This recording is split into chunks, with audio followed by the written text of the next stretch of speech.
Routing and switching. I mean, just saying it brings a smile to my face because there's so much a demand for people who understand routing and switching in computer networks today.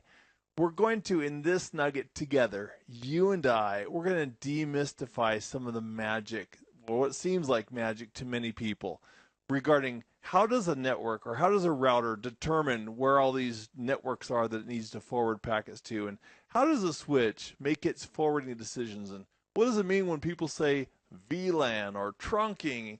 We're going to cover all those terms and more as we together go into the details of routing and switching. In this nugget, we get to reinforce what we've learned about the OSI reference model and the basics of networking, and take a look at the world of layer 3 with exactly how routers do what they do. For example, how does a router know what to do with a packet when he gets it? How does he know where the remote network is? Well, that question and more are going to be answered by this nugget. We'll also take a look at what happens at layer 2 in the OSI reference model with switches. We've already had an introduction to that. We're going to cover some more advanced topics, such as spanning tree protocol and VLANs and trunking, and how those terms that you're going to hear all the time, what exactly they are and how they fit in. We'll cover that as well. And then there's a little grab bag at the end. Now I call it a grab bag because in the objectives from CompTIA in section 1.4, there's a couple little pieces that don't exactly fit into routing or switching, and so we'll include those as well to make it a nice, well-rounded package. I'm super excited to share this information directly with you, so let's get started.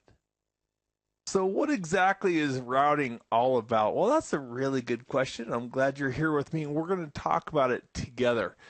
Before we get into these hockey pucks, which we know are the icons for a router, let's talk about something that we are very familiar with, and that is a house.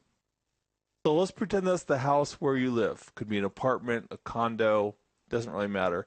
And let's say it's connected with a sidewalk or a driveway to a street. We'll draw a beautiful street right there. And let's give it a name too. We'll call it Elm Street. So that is Elm Street. And if we ask the person at this house, hey, do you know how to get to Elm Street? What would that person say? I'll draw a little figure there. That person would say, of course I know how to get to Elm Street. I'm directly connected to it.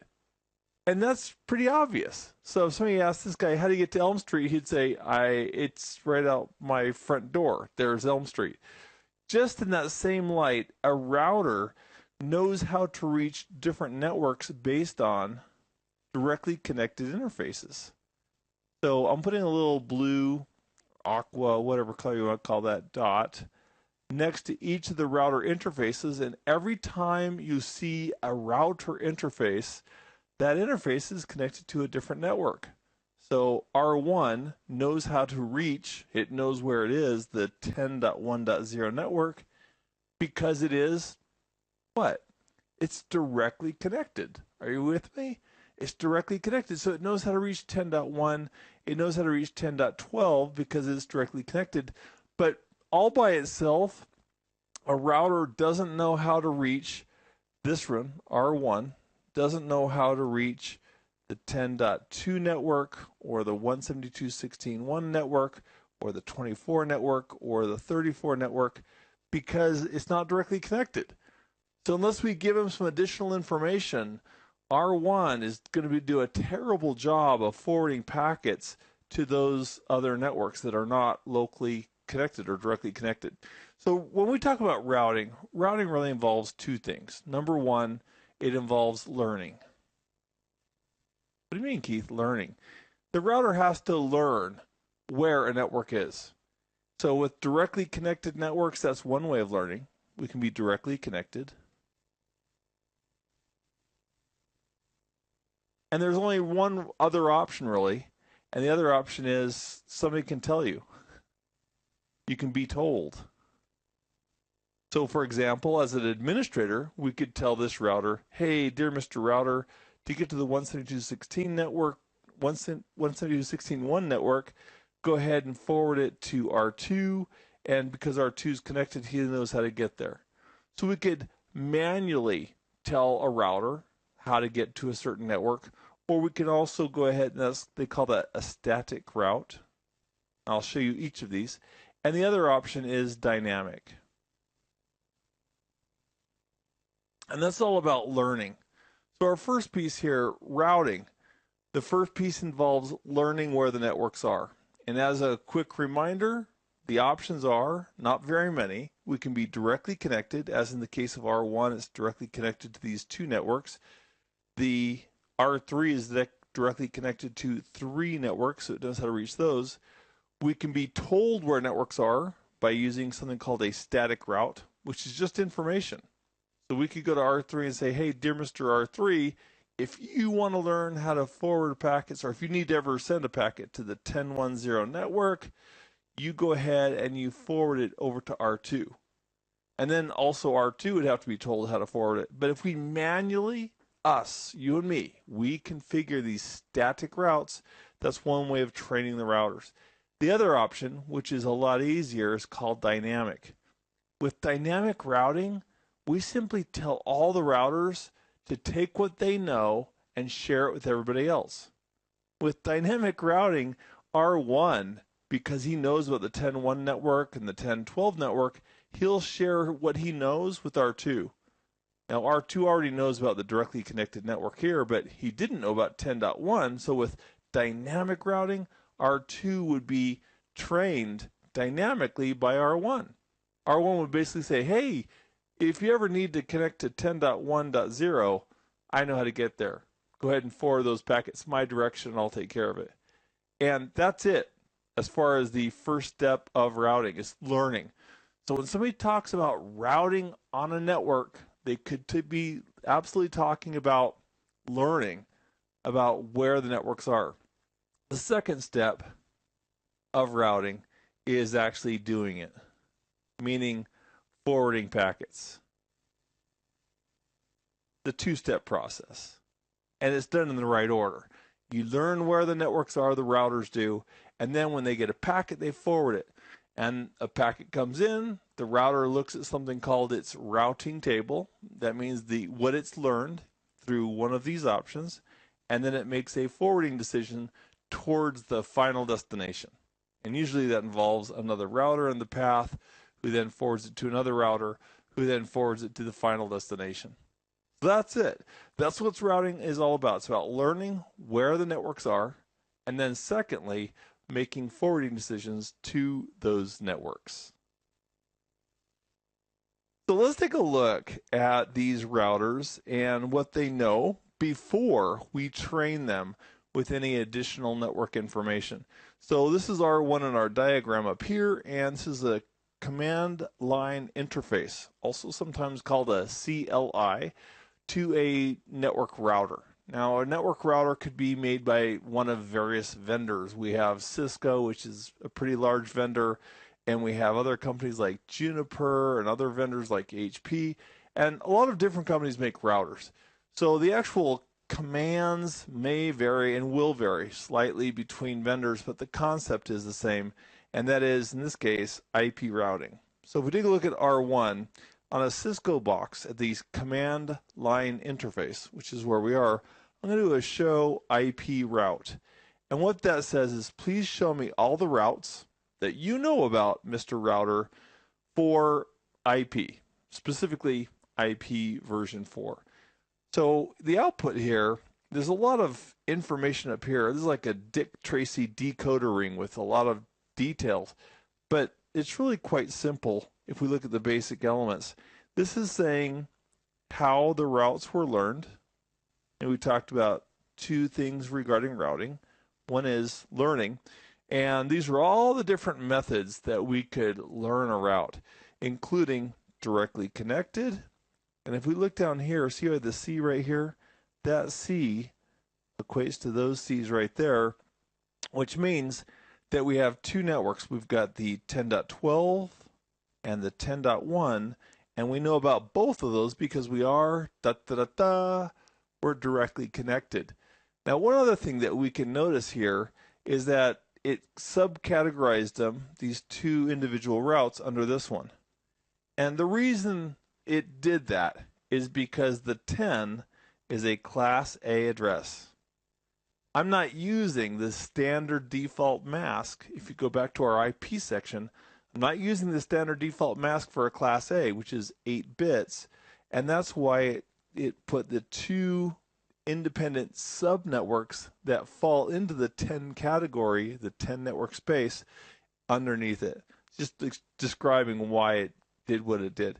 So what is this output giving us? Well, let's take a look real quick. This output, if we just clear this off for a moment, this output shows us a couple things. It says that if I need to reach the 10.12.0 network, I can forward packets out the interface fast Ethernet 1/1. If we look at our diagram, here's fast Ethernet 1/1, and here's the 10.12.0024 network, just as described right there. The other route we have is the route to the network 10.1.0, and that's this network runner here. And how did we learn those? We learn them because we are directly connected to them. But unfortunately, right now we have, and this is we have our PCs out here and our customers and our printers all connected. That's why I put the switch there to imply that we have other devices connecting through us. So the way this would work is this. You have a happy user. There's a happy user sitting right there at this PC. If they sent a packet that was destined, let's say to 192.168.0.17,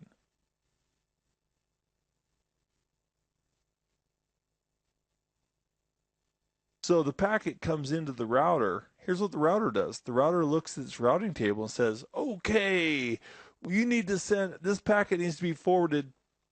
In fact, let's take a look at the whole details of this.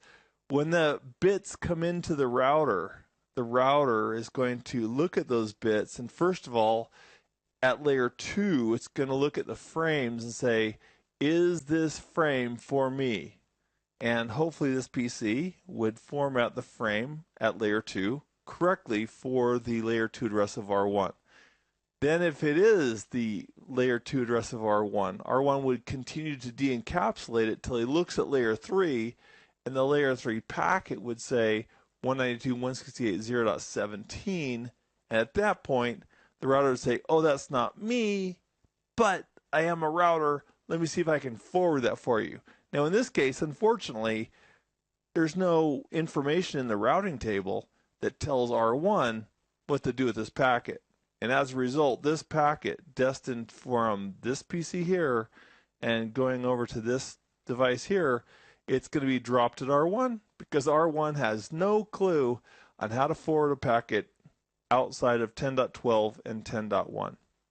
So that's the whole concept of routing, is looking at a packet, routers, looking at a packet at layer 3, looking at the IP address. If it isn't their own IP address, meaning the packet's not for them, they would make a routing decision based on what they know and how they can forward. So let's take a look at static options and making this a little bit better, a little better picture. Because the router doesn't currently know how to make a forwarding decision out to the 192.168 network, let's train him. And this is an example of a static route. So I don't want you to worry about the syntax, the actual commands on an iOS router. The iOS is the operating system on a Cisco router. The Internetwork Operating System, that's what iOS stands for. I know iOS also is the name of the operating system on like iPhones and iPads and so forth. And someone paid a royalty to somebody else to borrow that. So Cisco has been using the iOS name for decades. In any event, what we're doing, we're configuring the iOS. We're going to configure a static route. I just went into something called configuration mode. It's where you go in to configure things on a Cisco router. And to create a static route, we say IP route, and to get to the 192.168.0.0 network, and then it says, okay, well, how much of that information you just put in there, how much is the network and how much is not the which part is the network address space? And then we put the mask in. So this is the mask in decimal. If you haven't been through the section on IP addressing, I strongly recommend you go look at that first so you can appreciate this. And then, after we say, Dear Mr. Router, if you need to get to 192.168.0.0 with this 3-octet mask, meaning the first 3 octets are the network, if you need to forward to that network, here's what you should do. You should forward it to 10.12.0.2. Now that happens to be the IP address of R2. So we're basically playing hot potato. So we're telling R1, if you get a packet that's destined for this network, you don't have to worry about the rest of the world. You just hand it over to the IP address of R2, which we'll do right now. So R2's address, which I happen to know, is 10.12.0.2. Now, how did I know that? Well, the reason I know that is because I configured the network earlier. We could also look at that router. Now, if we do a show IP route, the same command we did earlier, previously we only had 2 routes for our directly connected networks. We had the 10 network 1012 and the 101, but the new one is this new S. And if we look at S in the decoder up here, S refers to a static route, and we've just trained this router how to reach 192.168.0 network, and we're saying that the next hop is 10.12.0.2. Let's talk about that. A hop. Think of a bunny rabbit jumping. So we have a bunny going boing, boing. Those are considered hops. So every router in the path is considered a hop. So if we said, well, from R1's perspective right here, how many hops does it take to reach the 192.168 network? And the answer would be, well, there's 1 hop and there's 2 hops. And if you ask that same question from the perspective of the PC, how many hops does it take to get? This PC might say, oh, it's 3 hops, because I've got to go to my first router, and then it goes to the second router, and then it goes to the third router to get to its final destination. Now, fortunately, PCs don't have to worry about large routing tables, because a PC, we can just do this.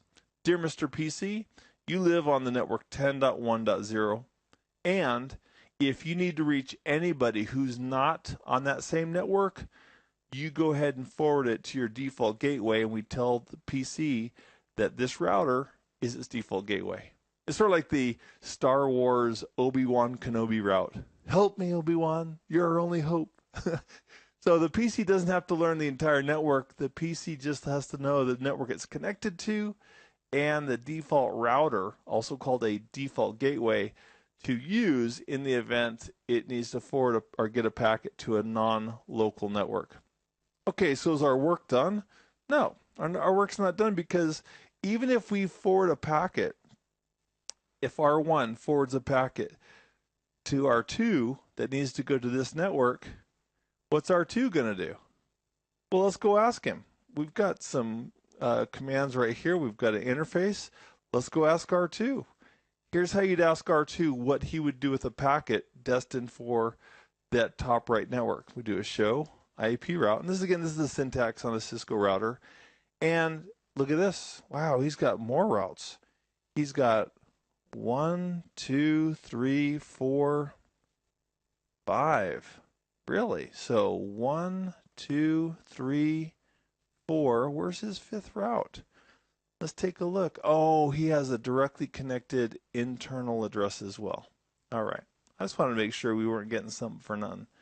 So R2 also has something called a loop back interface, and there's testing purposes for I shouldn't say testing as in certification testing.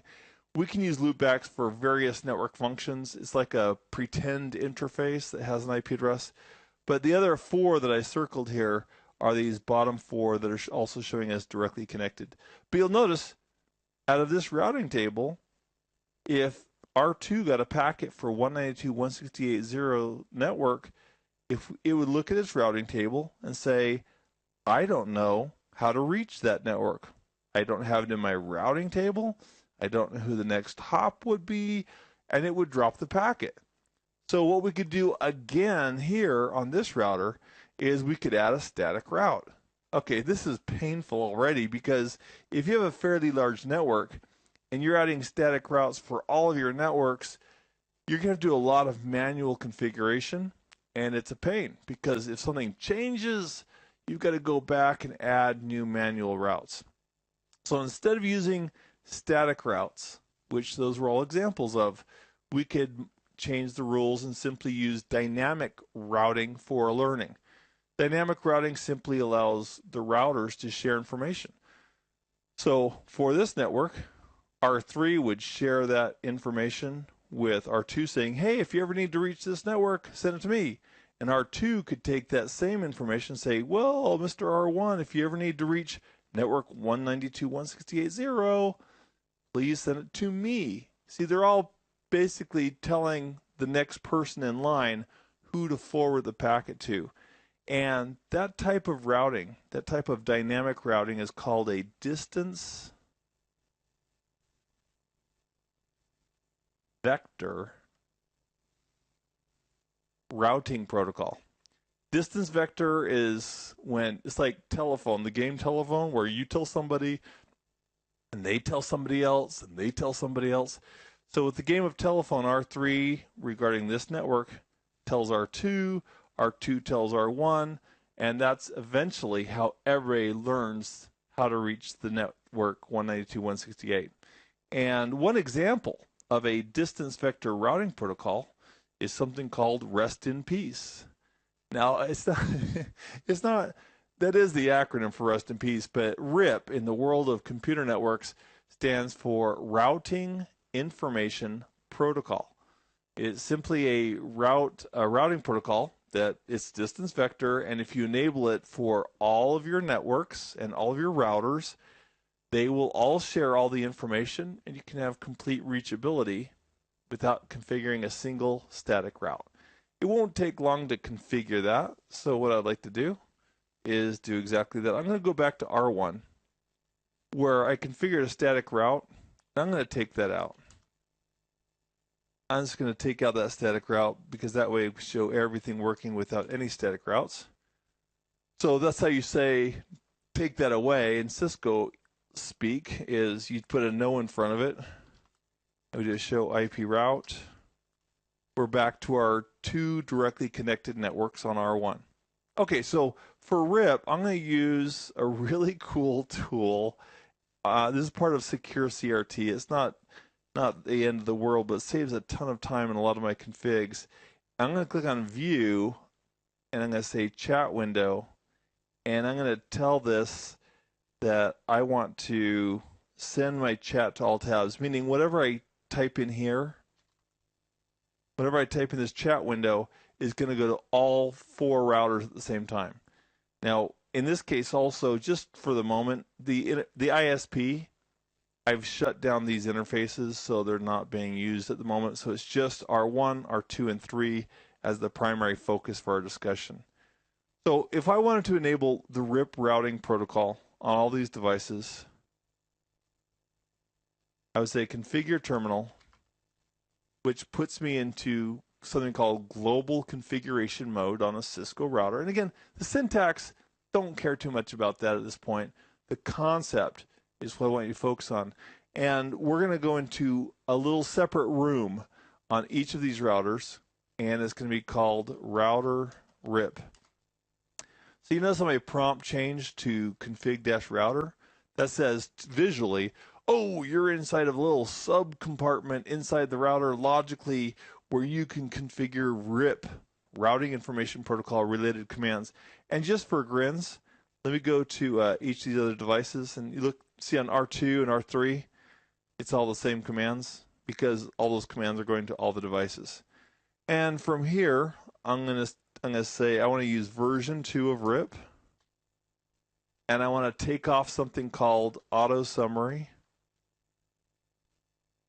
Auto summarization is where RIP likes to only advertise classful networks like class A or B or C with 8 or 16 or 24 bits.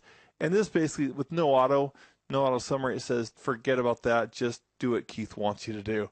And then I'm going to tell the routers that I want to include all networks. And this is a shortcut. Because it's not a Cisco class, I'm going to just tell you that that command right there simply tells each of the routers to include all of its interfaces in RIP, meaning every directly connected interface is going to be sending and receiving advertisements with all the routing information. So here's what's happening in the background. And it takes a few seconds for RIP to converge because it's neighbor telling neighbor. But here's what's happening in the background. R1 is directly connected to the 10.1 network, so he tells R2 about that one. R2 learns about the 10.1 network, and R2 tells R3 about the 10.1 network. And R2 is also going to be advertising it this way, even though our service provider's interfaces are down, and he doesn't care about our internal networks anyway. At the same time, R3 is advertising the 192.168 network to R2, who's also advertising that 192.168 network to R1. And eventually, in a few moments, every router will have advertised all of its routes, and every router will now have full reachability with just a few basic, actually it's just these 4 basic commands for RIP. So let's take a look.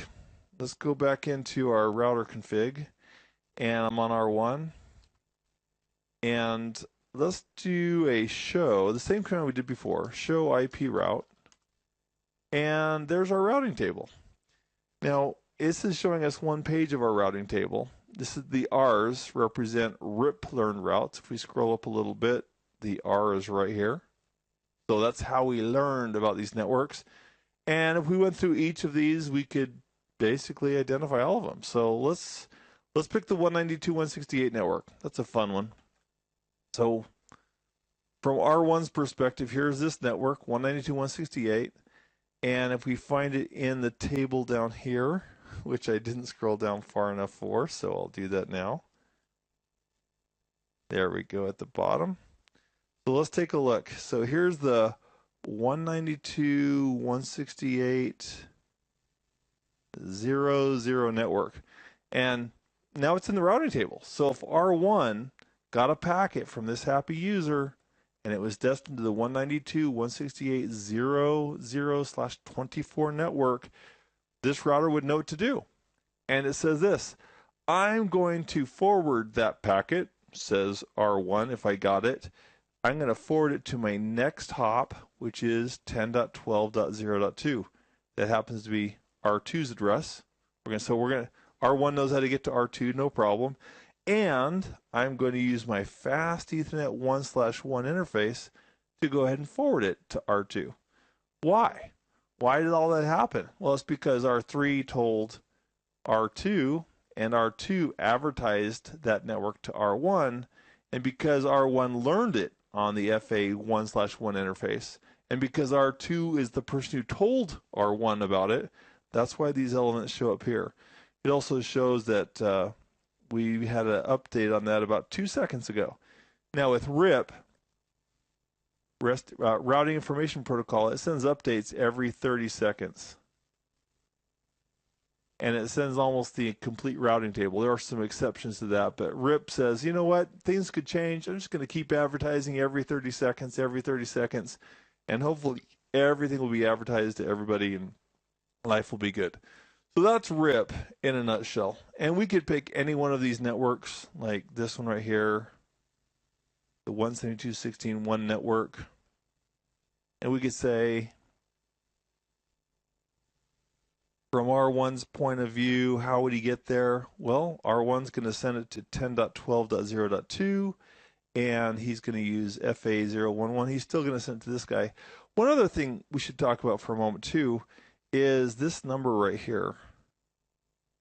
Because virtually every vendor has similar things. They don't all call it the same. But let's talk about this specific route again. And let's talk about this number right here. You know what that number is?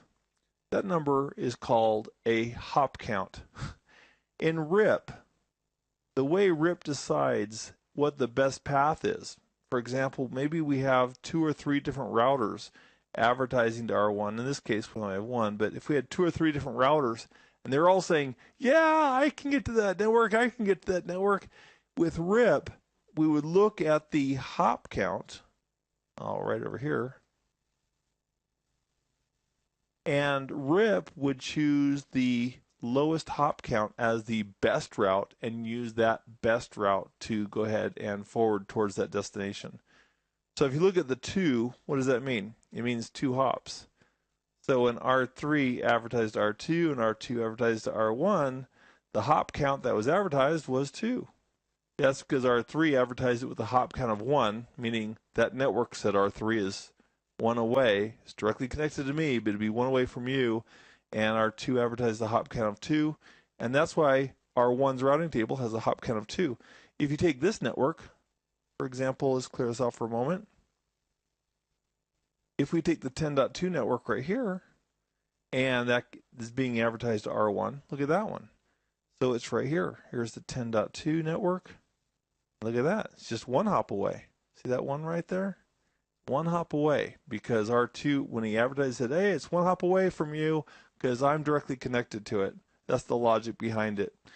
So that's RIP in a nutshell, and that's how it works. RIP, as a review, is a distance vector routing protocol. It's a fancy word. There's a lot of math that goes into it, but really you can think of distance vector as, okay, how far away is it, and which direction would I use to reach that network? So R1 could use, the next hop of R2, out interface FA11, and based on the number of hop counts, it's going to choose its best possible path. Now, that's not how every routing protocol operates, and it's important also to be aware that if we are working with routing protocols to learn, we want to make sure our networks can do something called convergence very quickly. Now, convergence, let's just write that out. Convergence. What is convergence? Convergence is when everybody agrees. What do you mean, Keith, everybody agrees? Well, let's say that this network exists, and then let's say that we take it away and we shut down the interface. Now the network doesn't exist. I mean, that's how simple it is with routers. If we turn off an interface on a router, and that router was the only connection to that street no longer is reachable. How long does it take for the world to find out about that network no longer being available? So let's demonstrate that with RIP. On R3, he's directly connected to that network. I'm going to power off R3. And before I do that, here's R1. We do a show IP route, just again to make sure that it believes it has reachability through RIP to that network. In the background, I'm just going to pull the plug on R3. It's not going to be pleasant, but he'll be okay. So I'm just going to physically stop it. He's dead. So that little indicator right there indicates that I pulled the plug on him. And if we go back to R1 and we do a show IP route again, look at that. We still have that network in our routing table. And if now the updates are coming every 30 seconds from R2. So it might take, and we're getting really close. So if we do it again, look at that. Bless his heart. R2 is still advertising the 192.168.0 network. Now there will be a time, and it's like in 3 minutes, where R2, after no longer receiving any updates about that network, is going to say, oh, you know what, I better stop advertising that network because I haven't heard about him. And that will also eventually leak over to R1, who will stop hearing updates. But it's a nightmare. RIP converges really, really slow. And that's one of the many reasons we don't use it a lot anymore in production networks. It's just too slow to converge. It's not accurate enough. I mean, if this network really goes away, we want it to be gone. So let me bring up R3 in the background again. We'll reload him up. So he's starting in the background. So R3 should be happy here. in a few moments. We'll give him a second to boot up. And that'll give us an opportunity to talk about the next type of routing protocol, and that is something called link state. Now, just like RIP is a distance vector routing protocol, put DV for there, OSPF stands for Open Shortest Path First. It's an example of a link state routing protocol. Now, this is pretty amazing because what happens with link state is we're not taking the word of our neighbor for everything. For example, regarding this network that was advertised by R3 to R2 and R2 told R1. So R1 is really, learning by rumor, the rumors that R2 is telling them about remote networks. Instead of doing that, with link state, we can simply do this. We can have R1 say, I know about the 10.10 and I know about the 10.20, and he can advertise that as something called a link state advertisement. And that advertisement gets listened to by R2 and then propagated to the other devices running OSPF.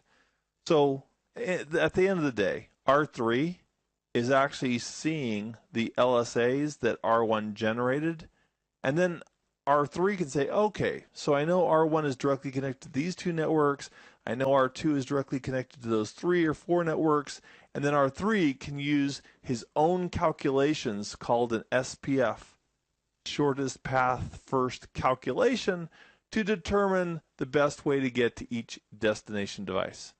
And that's what OSPF does. OSPF is an example of a link state routing protocol. And because it also is very easy to configure, let's go ahead and do it. So R3 is back, and I'm going to use some sweeping changes here again. I'm going to go ahead and do configure from the terminal, no router RIP. That will remove RIP from all these boxes. And let's do a router OSPF 1. Again, the syntax isn't too critical, but the actual concept of understanding the difference between how link state routing protocol works and a RIP routing or distance vector, that is critical. And I'm going to say network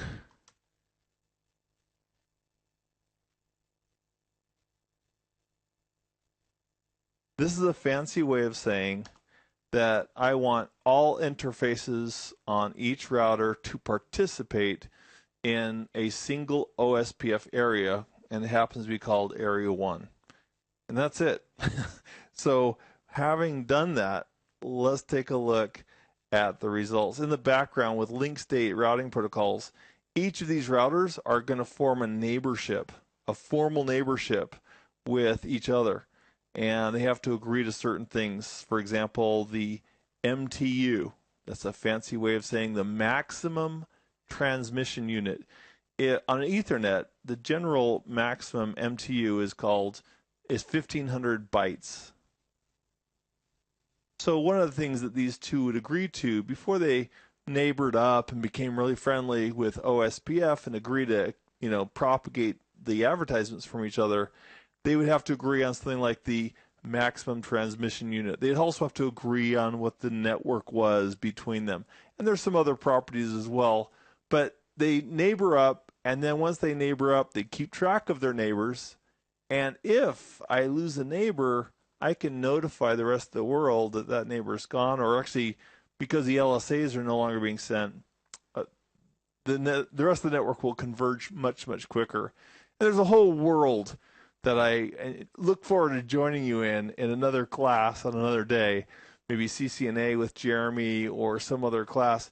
But for now, link state routing protocols like OSPF converge very, very quickly because we're not taking secondhand information.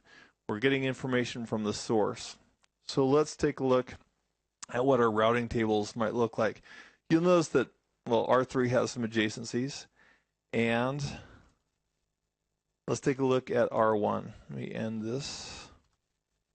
So here on R1, if we do a show IP route, same command we did before, now we have these routes that say, oh, I learned these via OSPF. And that's what the O stands for. And the OSPF is going to basically say how we learned it, and then it's going to go ahead and also give us a cost. Now, this number here with OSPF is not a hop count. It uses a different metric.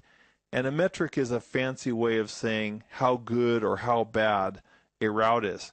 So with RIP, we used hop counts. With OSPF, it's a cost. So the further away a network is, effectively, the higher number the cost is going to be. So it's just like golf, the lower is better. So with OSPF, these aren't hop counts. That is a cost count with OSPF. It still shows from R1's perspective. If we go down a little bit here, it still shows for this network. It has a cost of 4, which is internal to OSPF.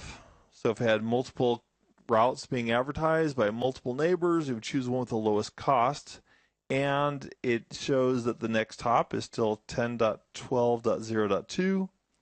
And it shows that the last update was that long ago. Wow. See, RIP updated every 30 seconds. Like, here's everything, here's everything, here's everything.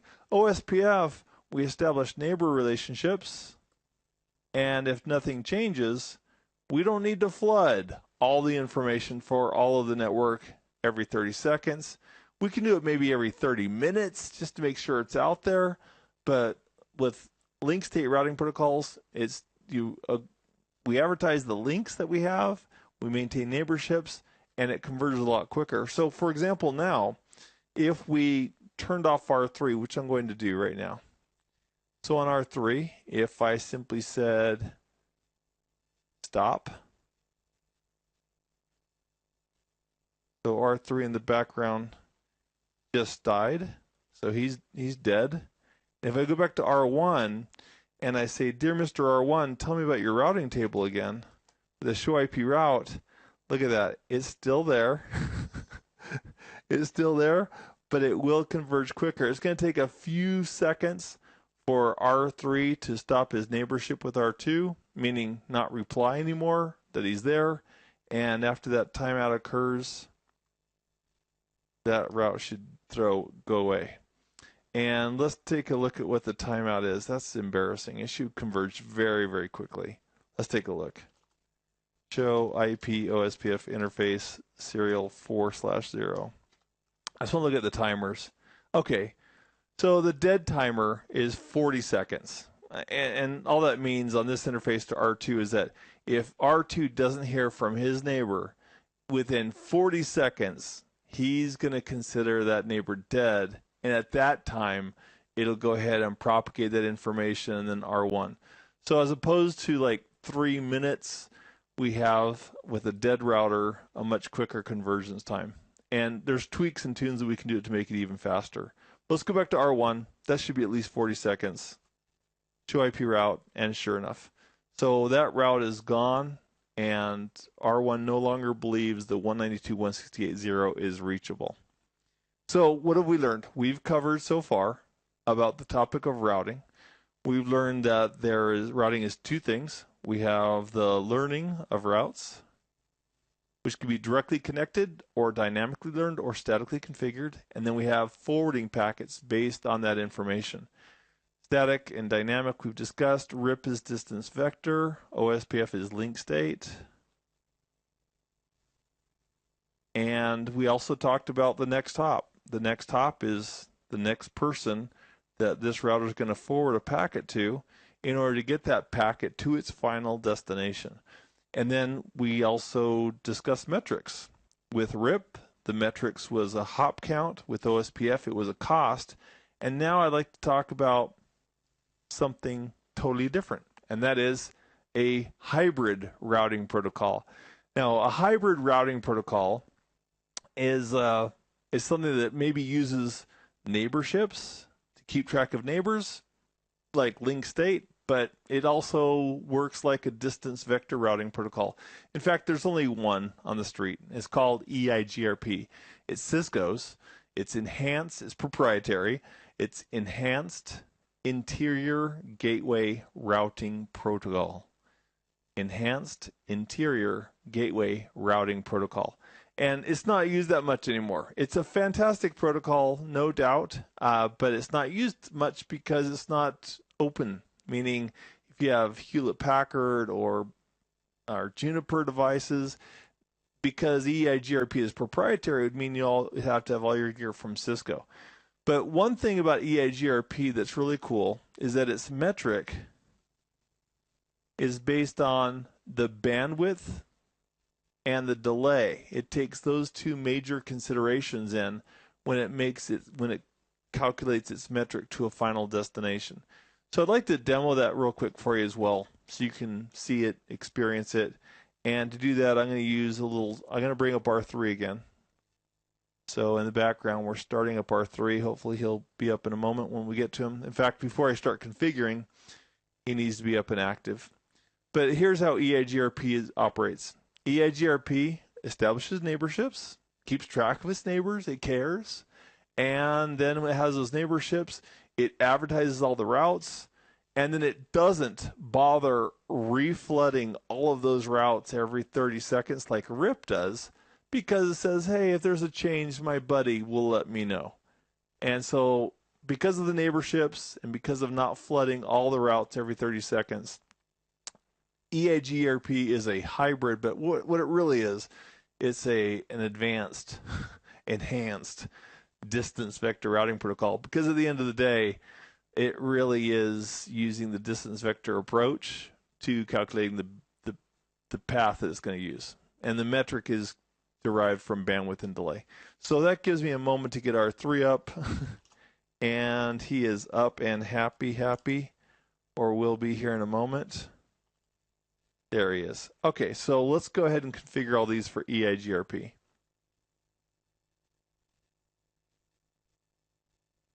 I'm going to remove the OSPF1 router configuration, and then I'm going to add EIGRP. I'm going to say autonomous system number 1, so they're all in the same autonomous system, and I'll say network. I'll say no auto summary. Just like RIP, it does like to summarize the classful boundaries, and then we'll say network. This is another shortcut, just like RIP, that says everybody's in. Now, it's all converged. It's done. This router right now knows about how to reach everything. I mean, it's so darn fast. Show IP route. It's just everything is there. So the 192.168.1 network, the 192.168.0 network, this guy, R1 knows about it. The next hop is 10.12.0.2. I'm going to use FA11 as my exit interface to reach it. And here's the metric. So that metric is a function of bandwidth and delay calculation. So we're grateful for the mathematicians that have figured all that out for us. But the reason for a metric is if my router received 2 routes from 2 different sources, it would go ahead and use the lowest of the 2 metrics from that same routing protocol it learned it from to choose its best possible path. And if we take away R3, check this out. So up on R3, I'm going to kill it again. Sorry, Mr. And let's see if we can ping it.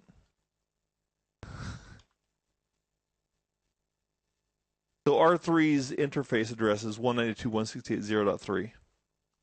So that verifies that we have reachability all the way to R3, but also verifies that R3 can respond all the way back to us. So he's got the routes back to us as well. So I'm going to kill R3. Sorry, Mr. R3, you're going down again. So I've turned him off. We'll just verify that he is dead, gone, and go back to R1, and we'll do a show IP route. Now there's still a hello factor involved that has to time out for R3 and R2. But you'll notice it didn't even take 40 seconds for that neighborship to time out. It is gone right now. So the 192.168.0 network is no longer reachable. And EIGRP, the big negative is it's proprietary. The great thing about it is it can reconverge very, very, very quickly. So let's do a spot check to make sure we've got all the pieces. Routing is two pieces, that is learning the routes and then making forwarding decisions. So as a router receives packets, it looks at the destination IP address. If that IP address is not itself, meaning it shouldn't decapsulate it any further, it then forwards it based on the next hop to the next router, and then that next router would make that forwarding decision to its next hop till the final packet reached the final destination. So we have static routes, dynamic routes, RIP, distance vector, OSPF, link state, EIGRP is hybrid, which is a really advanced distance vector routing protocol. We've already addressed the next hop, meaning the next router you're going to forward a packet to, and the metrics. For RIP, it was a metric of hop count for RIP.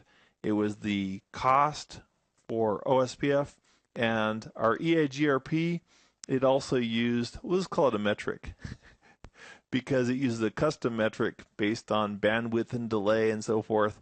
But with any of these, lower is better. So if you get two routes from the same routing protocol, the one that has the lowest metric is going to be the one this router is going to use for the path or for its forwarding decisions. So the routing table is what it refers to. The router refers to when it gets a packet that's not for itself, not for its own IP address, and it looks at the routing table, looks at the next hop, looks at the egress interface, the exit interface, and then forwards it along based on the routing table. Latency, let's talk about that for a moment. What is latency? Latency means slowness. So if you have a routing protocol that converges slowly, you could say it has a large amount of latency. That's one concept with routing. So latency meaning time, and for converging, time, large amounts of time is a bad thing.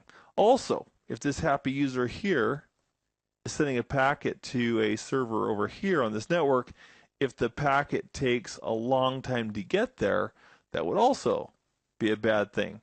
So latency for regarding either convergence, meaning the network, everybody knows what all the networks are and how to reach them correctly, as well as latency for the packet being forwarded, are both negative things. So low latency is great, high latency is not great. And then finally, how does the world operate? Well, the world is a big place, and let's talk about IGPs and EGPs, and let's talk about those terms. IGP stands for Interior Gateway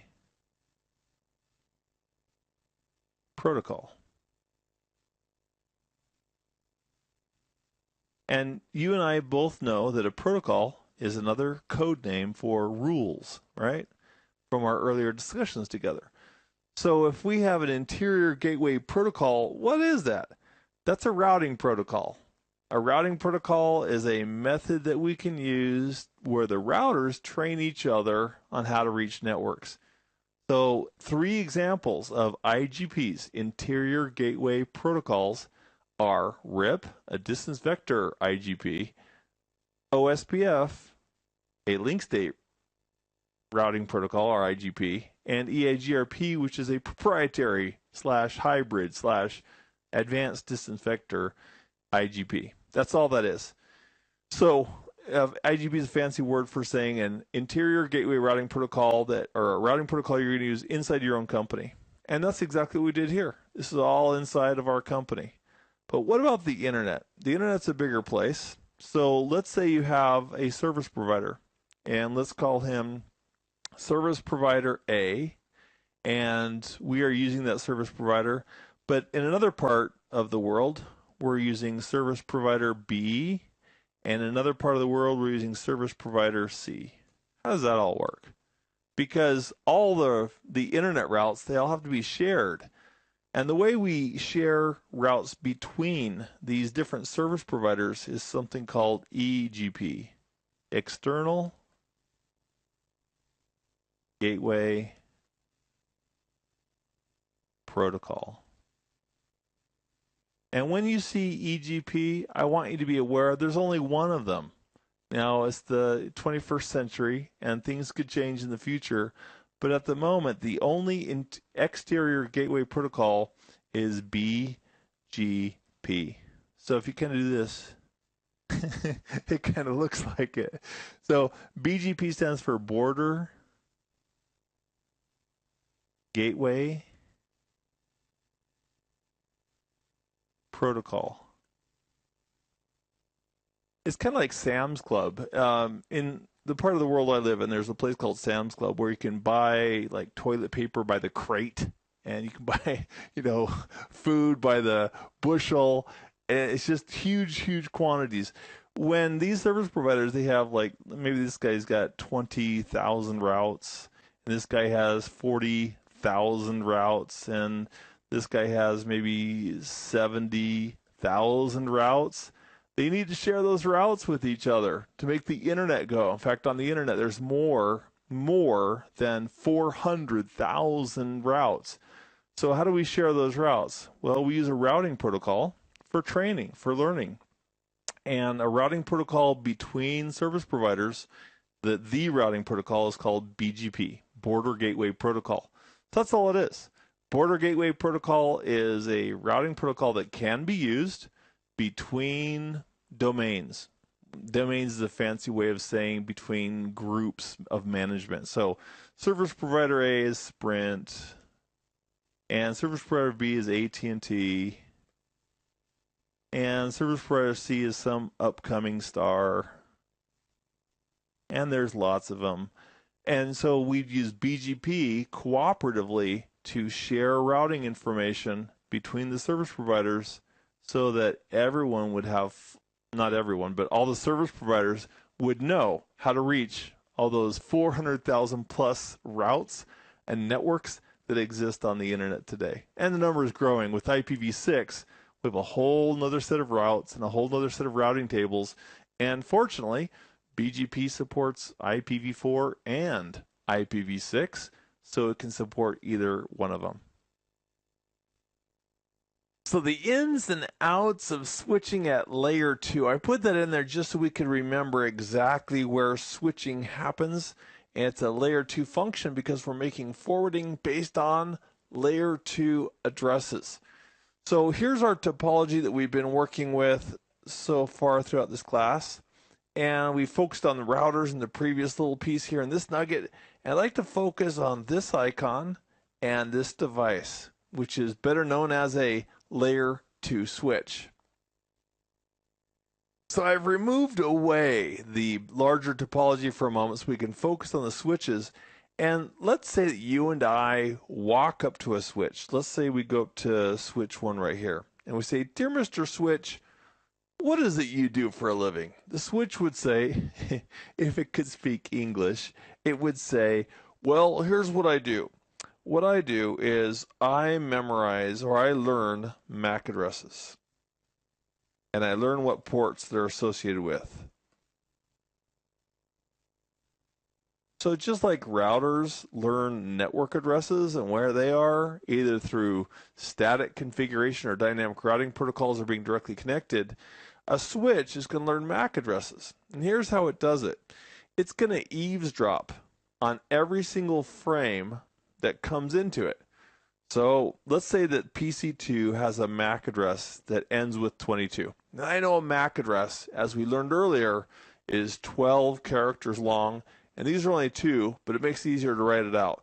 So we'll say that's the MAC address of PC2, and this is the MAC address of PC33, and this guy is on port 1, and this guy's on port 2. So when PC2 sends a frame into the network, which only takes a few moments, your computers, when they boot up, they're doing stuff on the network almost as soon as they can speak. So there's going to be frames going into the network. As soon as this PC sends a frame in, that frame at layer 2 of the OSI reference model, that frame has a source MAC address and a destination MAC in the actual fields. In fact, let's take a moment and let's look at a MAC address through a protocol analyzer that we looked at earlier. So here's a capture that we can use as a reference point. And we're interested primarily in the layer 2 header. So here in the layer 2 header, we've got a destination MAC address, and we also have a source MAC address. So here's what happens. I'll get a different color. The switch pays special attention to the source MAC address. So over here, as the frame came into the switch on port number 1, if the source MAC address ended in that 22, for example, the switch would build a table. It would say, okay, I just learned something. I've just learned that on port 1, there actually lives a MAC address of 22. So that's the port, and that's the MAC address. And again, we're using the 2 characters just to make it a little bit shorter. And as soon as PC3 sends a frame into the network, the switch would say, oh, on port 2, there's MAC address 33. Now, how does that help anything? Why is that beneficial? Well, the reality is a switch doesn't like to forward everything every time. Unlike a hub, a switch does what's called selective forwarding. So it means this: if PC2 was sending a frame at layer 2 of the OSI reference model, and it was sending it to the MAC address of PC3, the switch would take that. I'll get a different color here. It would take that frame and say, oh, I know exactly where that destination MAC address lives. It would send it here, and it wouldn't bother sending it to any other port. So if we had other devices on these ports here, like PCs or printers or what have you, they wouldn't even be bothered by receiving the bits, because the switch only makes forwarding decisions based on the layer 2 addresses. That's it. That's the primary job of a switch, is to learn where MAC addresses live, off of which ports, and then go ahead and make forwarding decisions based on that. Now, what happens if there's a frame that comes in the network and it's destined to, let's say it's destined to this address right here. And let's say for whatever reason, the switch has not memorized where that MAC address lives yet. This one right here. What does it do? Well, it's going to make an error on the side of caution, and it's going to say, well, I don't know where that MAC address lives, so I'm just going to flood it to every other port except for the, where it came in on. So if it was PC2 sending the frame, it would forward it out to PC3, and all these other devices would get it, because the switch doesn't know. So it's going to forward the frame to everybody who's going to receive it, and then it's up to the end devices to decide whether it's relevant for them or not. So that, my friends, is the concept of layer 2 switching. So we've taken a look at what is layer 2 switching as far as memorizing layer 2 addresses and making forwarding decisions only to the ports that need it. And how is it done? We just talked about that as well. We memorize MAC addresses based on frames that we see coming in. And once we know MAC addresses, we make forwarding decisions only to the ports that need them. Now, let's take a look next at collision and broadcast domains. And I want to draw, just for a moment, the old hubs. Now, the old hubs from Ethernet hubs from many years ago, we used them back in the 90s, and we don't use a lot of them today at all. But a hub is not intelligent. It's a layer 1 device. So if we have a PC here, let's see, PCA, PCB, PC C, and PCD. And if we have a hub, when we have a frame of data that's sent in, that frame of data, because a hub is a layer 1 device, all it knows is bits. It doesn't know anything about organizing those bits into layer 2 frames or anything else. The hub will simply send those bits out every other port. Every other port except the one that it came in on, for example, right here. So that's what a hub does for a living. So let's talk about collisions for a moment. What is a collision? Well, let's say that PCA and PCB both want to send traffic onto the network in this hub network here. I call it a hub network. That's kind of funny. But they both want to send data into the network. What do? They use something called carrier sensing multiple access with collision detection. Now that's a whole bunch of letters there. Let's talk about them. Carrier sensing simply means, hey, Mr. PCA and PCB, if you want to talk on the network, you put your ear out there and you listen electronically. You listen and see if there's already a carrier present and if it's being used by somebody else. See if in a shared hub environment, only one device can talk at a time because the bits are being sent everywhere else. So with carrier sensing, it means please listen to see if the road is clear before you cross the street, before you put your data on the wire. Multiple access means, guess what? There's more than one device on that network, or could be, that may want to use it. That's all that means. So listen to the wire before you send to make sure that wire isn't being used by somebody else sending their data, and there could be multiple devices. Well, what happens if two devices send traffic at the same time? So PCA both listen, and PCB both listen. They both send their bits into the network at the exact same time. There's going to be a explosion. Now, it's not really an explosion, but what they do call it is a collision. So a collision can happen in a hub environment where you're sharing all the bandwidth. So when there's a collision, here's what happens. Both devices, as they're sending, they're also paying attention to what they're sending, and they see signals on the wire that are not their own. And so when these two signals are mashing with each other and interfering with each other, both devices back off, PCA and PCB. They would say, oh, stop. They also send a little notification like, I'm sorry. They call it a jam signal. They both send a jam signal into the network to let everybody know there's a little problem. They back off, and then they can try again for their retransmission. And it's no big deal. It happens all the time in a hub environment, but it does slow the network down because only one device can communicate at a time. And that's why a hub has one collision domain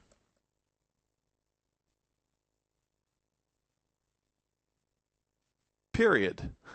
So if we had a hub here connected to another hub here, connected to another hub here, and we had PCs, basically, out of all of that, the whole giant thing would be one giant collision domain, meaning they're all sharing the bandwidth because the bits, as the bits from this guy go into the network, they would go up here and out here and up here and out here, and it's one giant opportunity for a collision. And that's why one collision domain means. Also, it's one giant broadcast domain. What does that mean? Well, a broadcast, as we have touched on in earlier nuggets, is when a machine needs to send a message to every other device. So let's say that this PC up here wants to send out a broadcast message. So at layer 3 of the OSI reference model IP, it might look like on the 10.1.4. network, it might look like 255. That would be a layer 3 broadcast. But that gets converted at layer 2 to a layer 2 broadcast, which would be FF, FF, FF, FF, FF, 1, 2, 3, 4, 5, 6, 7, 8, 9, 10, 11, 12 characters of Fs, which represents 48 ones. So basically all those the destination layer 2 address would be put into the network. Now the hubs, they have no clue about layer 2 anything. So the hub is simply repeating all the bits, and then every device on the network is going to look at those and say, oh, it's a broadcast, and they'll continue de-encapsulating to see if there's anything interesting at layer 3 or possibly higher than layer 2 for that device. So in a hub environment, we have one collision domain and one broadcast domain.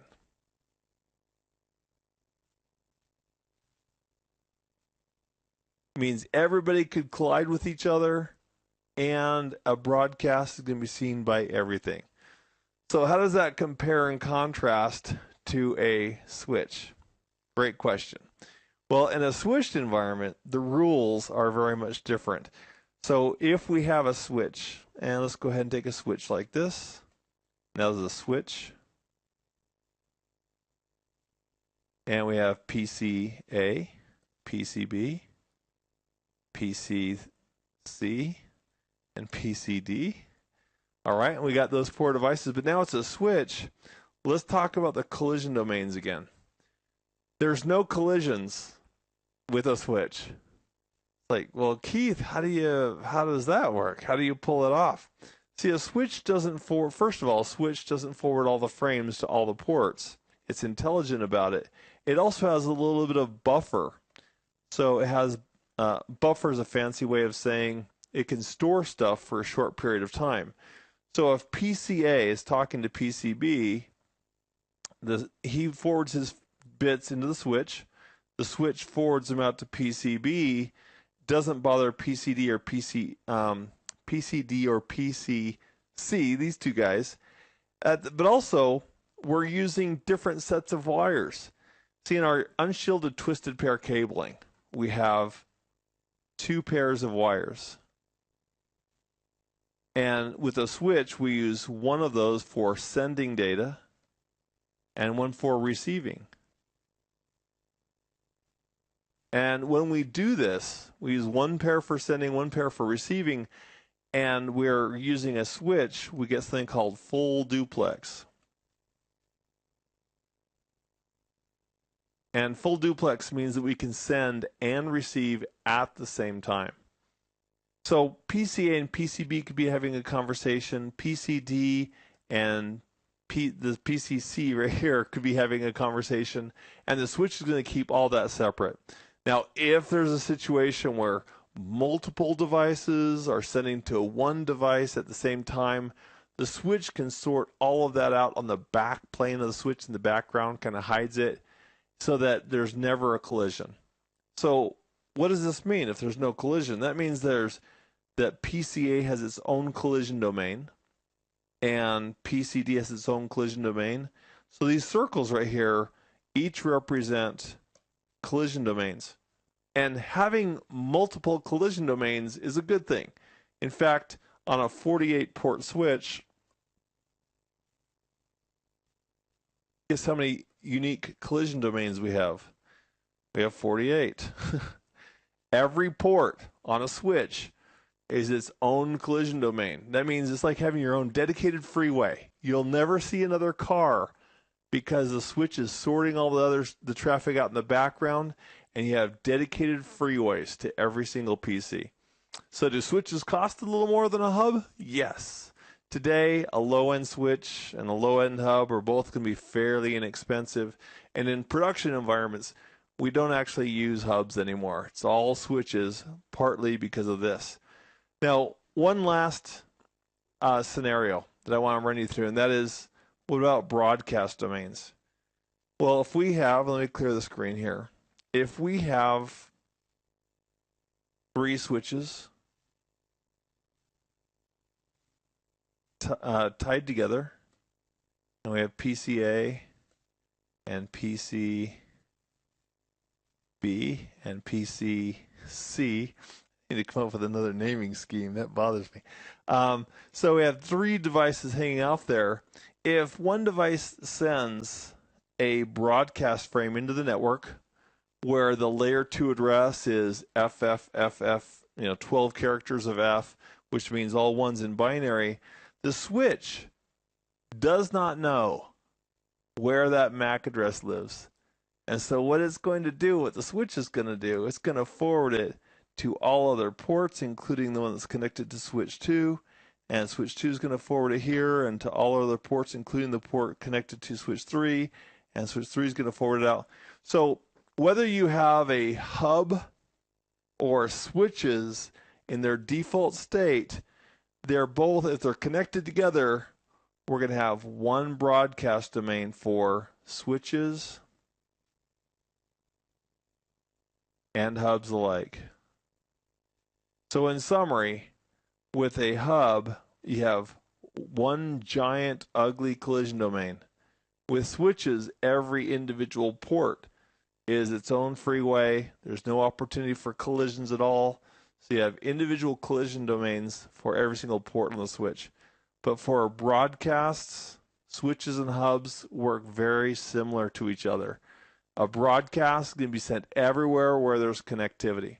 So we take our analogy up here. I've got PC1, PC2, and PC3, and I've got some interconnections between the switches. So maybe our company's growing, we start daisy chaining the switches together like this. And if PC1 sends a broadcast into the network, that'll be sent out to here. The switch will also send it down this port and this port. And so once the switch receives it on this port in, it'll also forward to that. So all your devices with your interconnected switches is one giant broadcast domain. It's the range of where a broadcast would be seen. So we've covered how switching is done. We've taken a look at collision domains, which is where a collision between two devices can happen. It's a bad thing. So having more collision domains means no collisions or less collisions.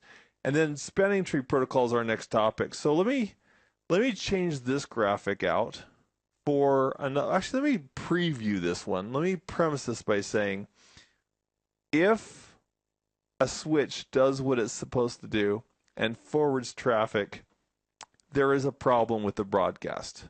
And let's start there. And let's use this topology. So we send a broadcast frame here. That broadcast frame goes out here, and then it goes out here. And I'll leave this port off for a second. It goes here, but it also goes out here, and goes in here, and goes out there, and in there, and out there. You with me? No problem. We just want to make sure that every port, everybody has a chance to see this broadcast frame. But here's where it gets ugly because of this cable configuration. If the broadcast goes in here, we're ready for lap 2. And what do you mean, Keith, lap 2? Well, this broadcast that made it all the way around, what does the switch do with it? Well, the switch is going to feed it out. I'm going to put this new color as lap 2. It's going to forward it out, and it's going to go in here and out there and down here and here and here and here. Okay, and it's time for lap 3. No way. You're kidding me, right, Keith? No, I'm serious. This is bad news. So for lap 3, it goes out here, it goes out here, goes down this way. And what you're seeing visually right here, this is what we love to call a layer 2 loop. And it's ugly. And then we go to, round 4. And layer 2 loops, unfortunately, there's nothing to stop. Well, there's some things that could stop them. I guess we could turn off the equipment. But at layer 2, in the header, there's no mechanism that can say, hey, this frame has been around too many times. Let's kill it. There's just nothing there. At layer 2, you have the destination MAC address and the source. So there is a strong problem about having a physical configuration like this. So why would we even do it? The reason in a production environment we actually cable it redundantly like this is so that if this link breaks, we can still have connectivity. Or if this link breaks, we still have connectivity. Or if any single cable failure between the switches, we still have fault tolerance. But the problem is we have a loop. And that loop is a real problem. And that's why our commercial switches today have a feature that's running, and it's called the spanning tree protocol. Let me bring in a different diagram, and I'll walk you through the details of how spanning tree operates, and then we'll take a look at a live interface to verify some details of it. So with this topology, we can see the details of what we're going to do with spanning tree a little bit more clearly. The problem still remains in these 4 switches. We have them all connected together, and it's redundant. What do you mean, Keith, it's redundant? Well, if any single link fails, we still have connectivity because the other 3 are still in place. And of course, off to the sides, we'd have things like PCs that are also connected to these switches, and servers, and routers, and all the other network devices that we have our networks for. Those are still present. I just want to focus on these 4 switches for a moment. So we've already identified the problem of a loop. And the loop actually, unfortunately, doesn't just happen in one direction, like the loop going this way. If there's a broadcast, it's also going to go this direction as well. You've actually got 2 loops going, one clockwise, one counterclockwise, and it's an absolute nightmare. So Spanning Tree, comes to the rescue. Now in Network Plus, our objective is to understand what Spanning Tree does. And the answer is Spanning Tree stops, it identifies and stops layer 2 loops. So let's talk about how Spanning Tree does this magic. In Alaska, they have this race called the Iditarod, and it has some sled dogs, and somebody was, one of the mushers, that's the guy driving the sled dog team, he had 2 lead dogs, and they were fighting. And he walked up as these 2 dogs were fighting, and he hit one. He hit one of them, and the dog just he got his attention, and the musher went back, and the dog started racing normally, and some onlooker said, wow, that's kind of mean to hit the dog, but what's your secret? What are you doing? And he said, you have to know which one to hit. And the secret of Spanning Tree is that Spanning Tree is going to identify a loop, and it's going to block at least one port where it sees the loops, so there won't be any loops. Literally, that's how it does it. Now, the mechanism for Spanning Tree to do this magic, it's going to identify something called a root bridge. Now, a bridge and a switch, same logical functionality. So in Spanning Tree, we're going to identify a root bridge. And with Spanning Tree, it's like golf. Golf, the person who has the lowest score wins. So each of these switches has something called a bridge ID. And that bridge ID is made up of 2 parts. There's a priority number, and there's also a base MAC address. So that means that if I have these 4 switches and the priority happens to be identical on all of them, then it would be the device that has the lowest base MAC address that would become the root bridge. But in any case, the bridge ID, the device that has the lowest bridge ID becomes the root. So let's say that switch 1 becomes the root bridge. Why? Because it has the lowest bridge ID. It advertises these BPDUs. Those are bridge protocol data units out. And he's not bragging. I mean, BPDUs are sent, and that's how switches know what the other guy's BPDU is. So the root port, the root switch, sends out all of its interfaces, the BPDUs, and the other switches say, okay, great. Switch 1, he won the election. He's the king of the hill. He's the root bridge. And so what we're going to do is we're going to see if there's 2 interfaces or more that are receiving these BPDUs. And here's the magic behind that.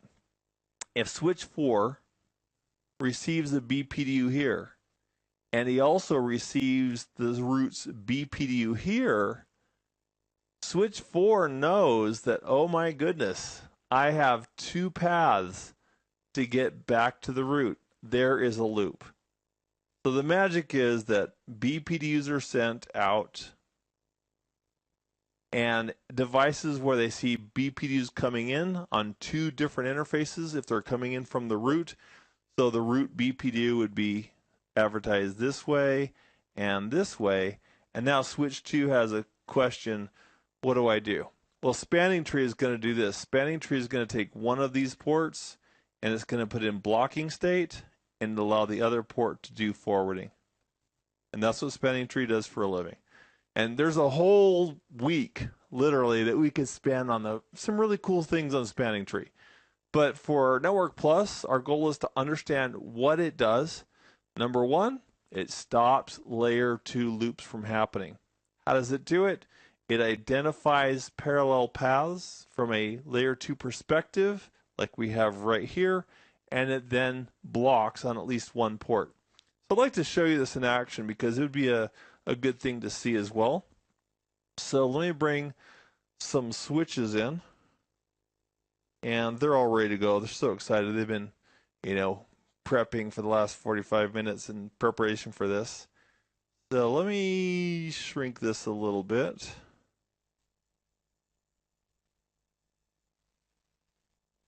So we can see our topology. There we go. That's like perfect almost.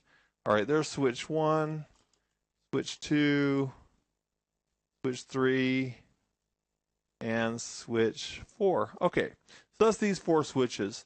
And the commands, whether you're on Juniper equipment or Cisco or somebody else's, the commands might be slightly different, but the concepts are the same. So let's go to switch number 1, and let's do a show spanning tree. So show spanning tree has a lot of cool output. I'll scroll up a little bit here. And let's start off with this. So here the switch 1 is saying, oh, my priority is 28673, and my MAC address, my base MAC address is this number. So these two numbers right here make up what we affectionately call the bridge ID. These two guys right here. So if you said, what is the bridge ID of switch number 1, you'd say 28673, and then you'd put maybe a period just for fun, 001C, B148, 1E80. And that is the bridge ID for switch number 1. A lot of people often get a little bit confused because they think, now these ports here, they're ports, so those interfaces have MAC addresses, right? But those MAC addresses are not used for this bridge ID. There's like an internal base MAC address that's being used for that purpose. So this MAC address right here is literally not being used on an interface anywhere. It's actually just internal to the switch. So his bridge ID is this one right here. And if we look at the details of this, it's also saying that this bridge is the root. So basically the election has been done. It turned out that switch 1, just by chance or based on my configuration, won the root bridge election.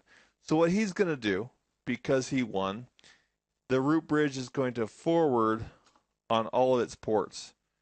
So here on switch 1, it's got gigabit interfaces, but a little confession to make. I have them running at 100 megabits per second. So they're capable of gigabit speeds, but everything's running at 100 megabits to make it nice and equal. So on a device, when it is the root bridge, it's King Kong, and all of its ports are going to be forwarding. There's no blocking whatsoever on the root device. So another way to identify that is to look right here. So we have these 3 ports are forwarding. So gig 1 isn't shown in this diagram, but it is forwarding, and gig 0/13 is forwarding, and 14 is forwarding. So a designated port, what it really means is that it's an interface that's forwarding traffic away from the root. So if you think of traffic moving away from the root, that would be a designated port. Because he is the root, all of his ports are going to be designated. So he's going to be designated forwarder on both ports. So let's go around. Let's go to switch 2 next, or switch 3 over here, and take a look at switch 3. If we look at switch 3,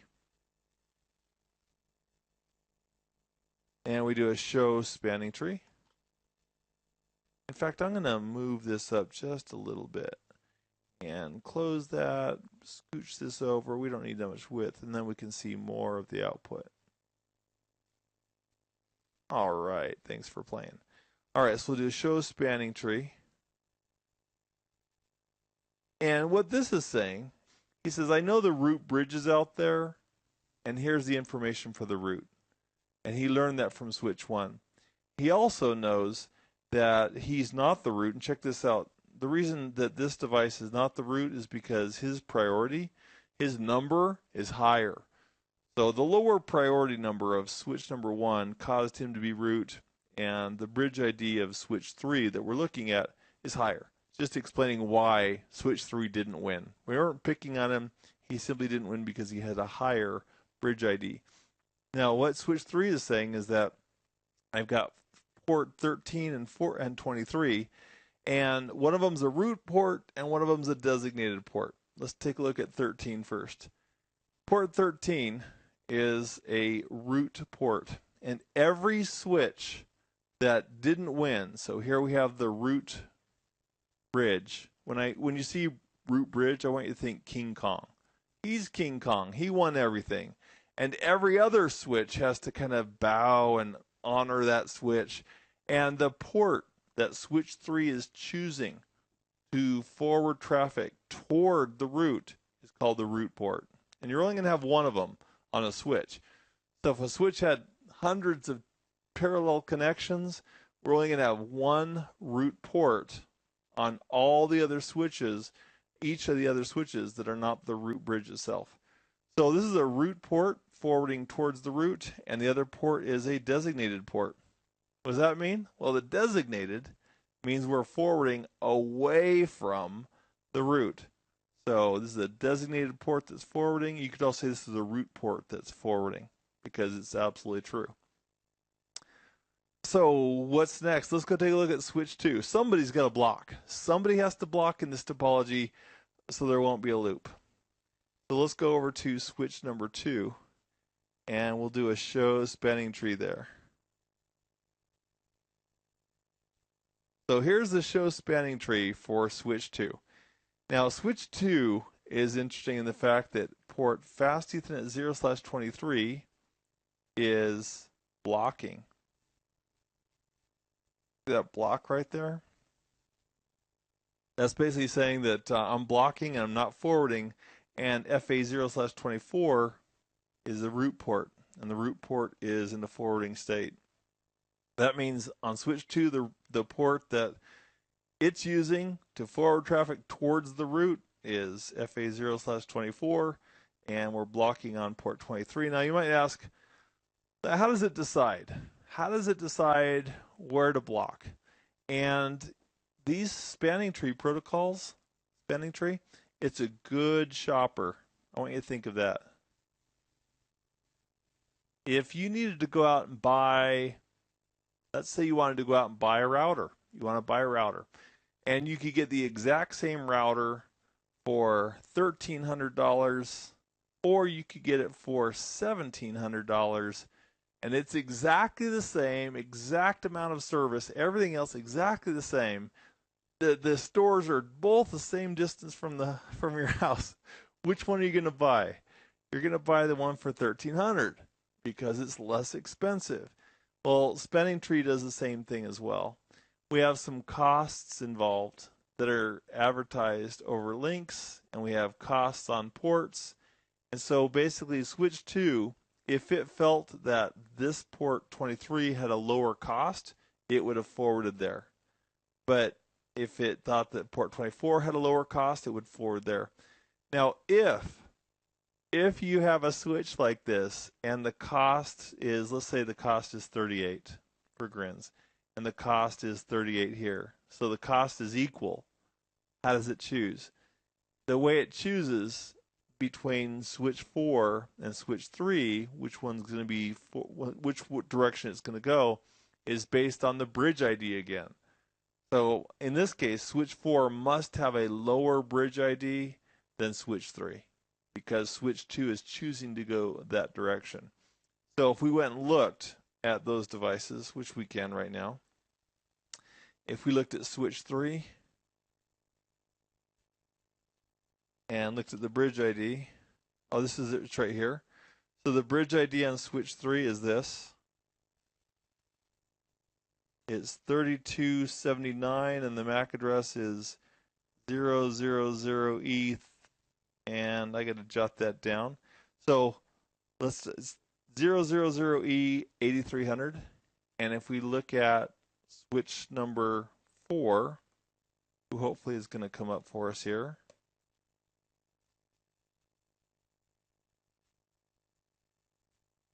So if the priorities are the same, the tiebreaker effectively is the second half of the bridge ID, and that's the MAC address.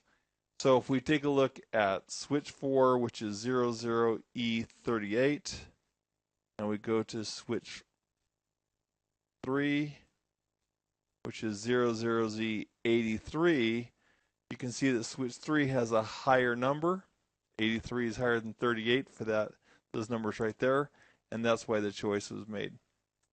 So that's a good primer into the world of spanning tree. So let's remind ourselves what it does. Spanning tree is the purpose of the ability to identify loops in a layer 2 network and stop the loop. How do you stop the loop? You block on at least one port in the loop, and you no longer have a loop. So if this network actually went away, this connection failed, this would start forwarding again, and we'd have our fault tolerance. So you can have your fault tolerance and non-looping, and life is a good place. Convergence refers to how long does it take for a change, if it happens, to be identified, or for the whole network to heal itself. Just like in routing, convergence was dealing with how long does it take for the networks to all realize, the routing tables to all realize which way to forward traffic for routes. Well, in a switching world, we have the same concept. So if we change something, for example, right now, switch 2 believes that the best way to get up to switch 1 is through port 24. That was its root port. But what if switch 4 went bye-bye? So let's just verify that on switch 2 for a second. So the root port is port 24, right there. So if we rebooted switch 4, which I'm going to do right now, I'm going to save its config. I'm going to reload it. That'll take at least 3 to 4 minutes on this box. So switch 4 is gone. It is no longer there. So how long is it going to take for our switch 2 to realize that, oh, there's a problem and I need to start forwarding through port 23? There's 3 different flavors of spanning tree. There's the standard IEEE spanning tree, and it has a number, and that number is 802.1, D as in David. There's also a standard of spanning tree called rapid spanning tree, 802.1 W, for WAPID, like Bugs Bunny and Elmer Fudd, or WAPID spanning tree. And that's the numbers for it. So this is the group that was responsible for the standard, and that refers to the standard itself. So 802.1 W is rapid spanning tree. There's also another flavor called 802.1 S for multiple spanning tree, which we'll save for another day. So this converges slow. Convergence time is slow, fast. And what happened with 802.1s, that's also fast. They borrowed basically most of the features in rapid spanning tree and put them into multiple spanning tree. So if we want to go back to, in our case in point, if we go back to switch 2 and we say show spanning tree again, now it says sure, no problem. So I'm going to be forwarding on port FA0/23 because I don't even see, there's no options on FA024. I'm not getting BPDUs from switch 4. Nothing's happening there. So my only option is FA0/23. It's also preemptive. So if we waited long enough for switch 4 to come back up, spanning tree would converge again, and he would go back to forwarding here, and he'd go back to blocking here. But at the moment, there's no loop, but if we waited another 5 or 6 minutes, it would indeed come back for that. So let's see if we've covered all of our objectives here. We've taken a look at convergence now. which is fantastic.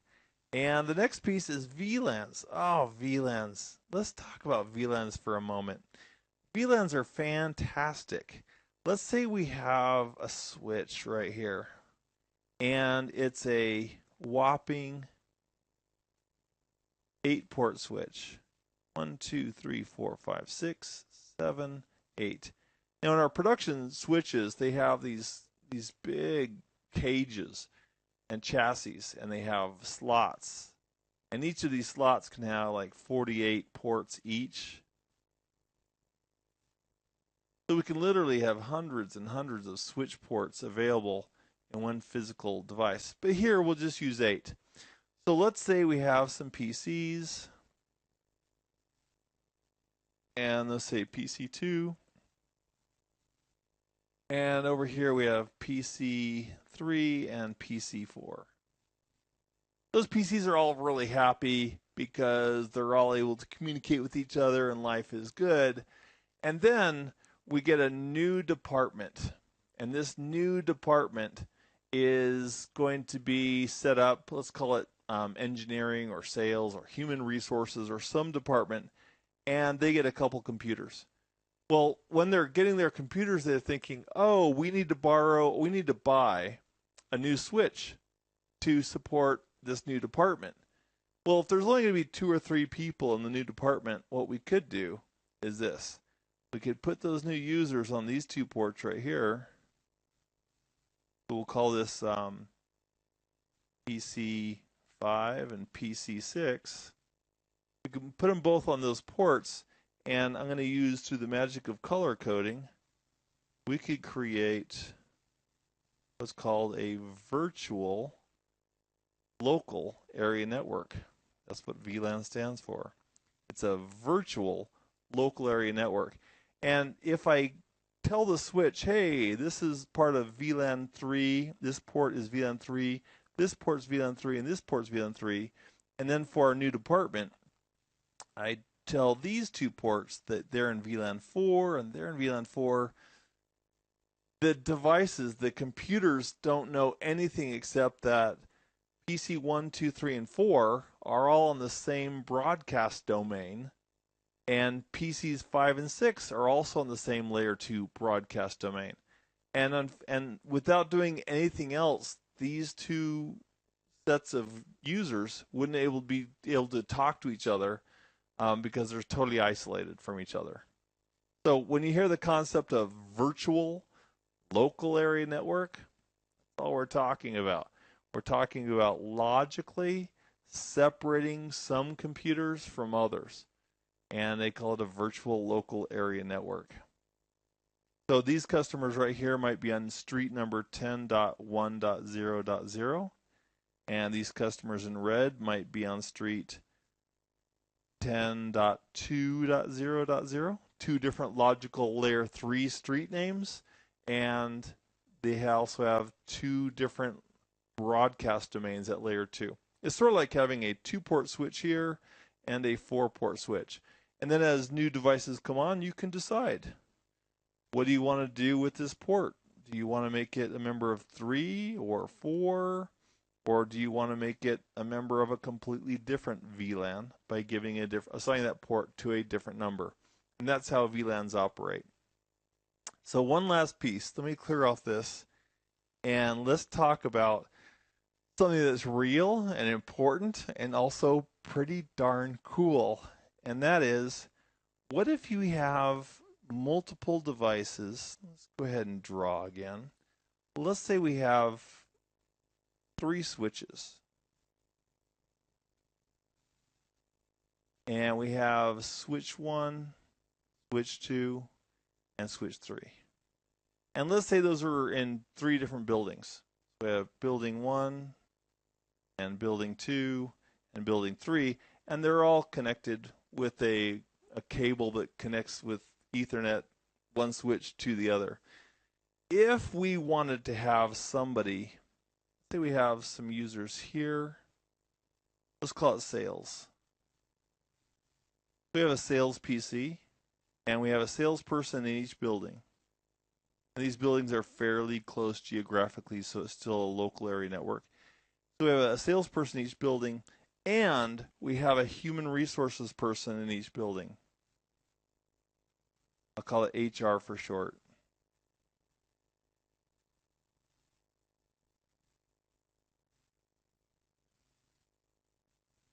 So there we have a couple, just 2 users on each switch in each building. But we want them to be separate. So how do we do that? We want all the human resources to be in one VLAN. We want all the salespeople to be in this different VLAN. How do we do that? The same exact way we did previously. We would go to this port on the switch and we'd say, you're a member of VLAN 3. This port on this switch 2, you're a member of VLAN 3. This port on this switch, you're a member of VLAN 3.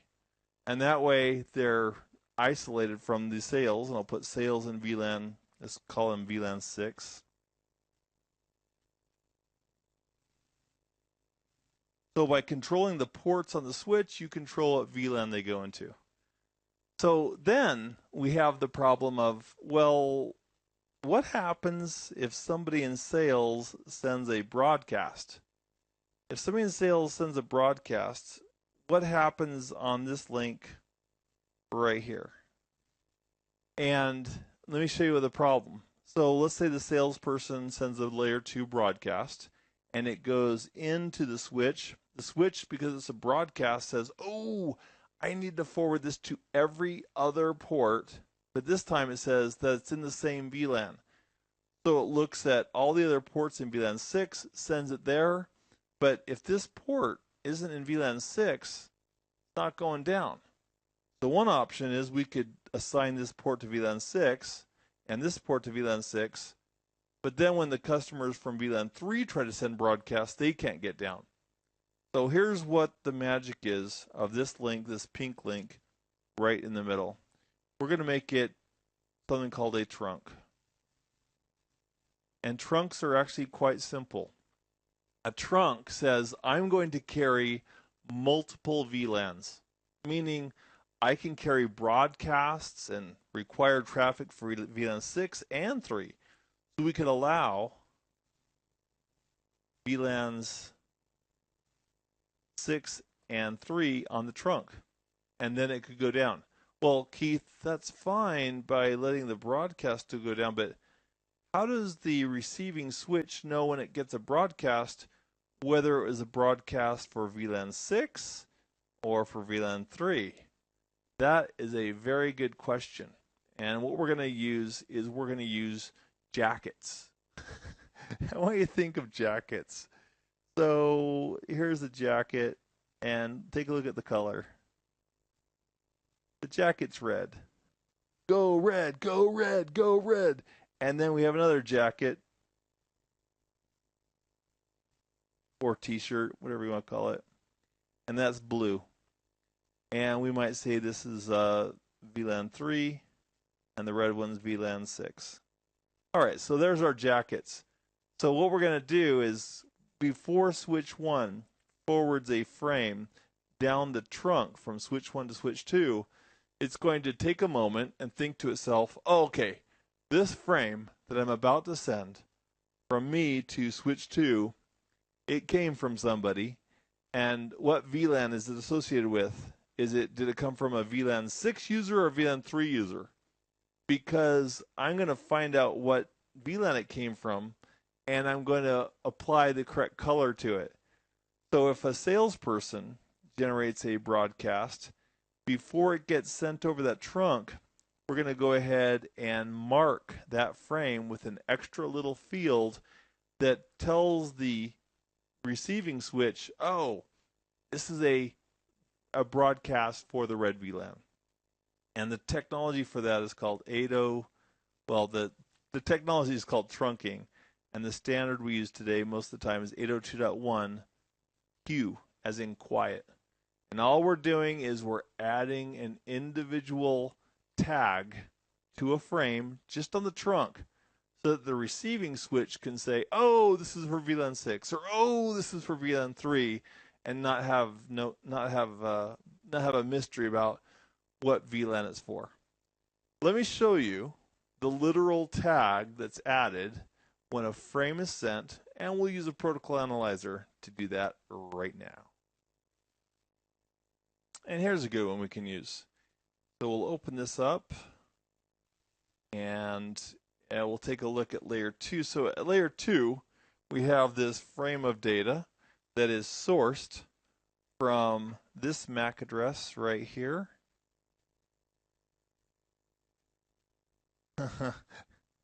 And look at that. Somebody's manufactured that. That 10101010 is not something that you would get natively on a network adapter card as far as its network interface MAC address. But there's the source MAC address, there's the destination MAC address. That's all well and good. And with 802.1q, and that's what we're looking at right here, we're actually adding one additional piece of information, and that is we're adding the ID, the VLAN ID. So it's like the jacket. So when this, let's say it's coming from this switch going down to this switch, when he sent it, he added the 802.1q header, and in that header, the primary piece I'm focused on right now is the VLAN ID. So when this switch down here receives it, the switch says, oh, it's a broadcast, and by the way, it's for VLAN 2. Thank you. I will forward that to all my other ports that are associated with VLAN 2, including any trunk ports over here. And when switch 2 gets that, if it was forwarding out both interfaces, it would forward it also to and tag it along. But in our spanning tree analogy, we know that this one's blocked right here, so it would end. So the happy client here who sends out a broadcast, if he happened to be connected on VLAN 2, the broadcast would be tagged VLAN 2 here, go to this switch, be tagged VLAN 2 here, sent to this switch. It would also go out this port, if it's also a trunk, tagged as VLAN 2, and it would be sent out here as well, tagged as VLAN 2, except because we're blocking, we're not receiving any data frames, any transit frames. So even though switch 3 would send it down, because he's a designated port for that segment, switch 2 wouldn't receive it and process it on this interface. So that's how tagging works with 802.1q. Let's just do a quick check, make sure we get all the pieces in this switching section. What is switching? It is the logical forwarding or forwarding of frames based on layer 2 addresses, and switches don't forward if they don't need to forward and they know where the MAC address is. How is it done? Switches memorize source MAC addresses, they associate those with ports, and then when they see frames going to any MAC address in their MAC address table, they forward directly, and they don't bother forwarding it to all other ports like a hub would. A collision domain, every port on a switch. That means if I have a 28 port switch, it's got 28 different separate collision domains, and that means those 28 clients connected to those collision domains won't have a collision. And a broadcast domain, a layer 2 broadcast domain, is the same on a switch and on a hub.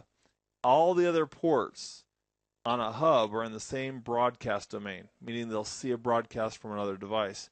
On a switch, all of the other ports in the same VLAN are in the same broadcast domain.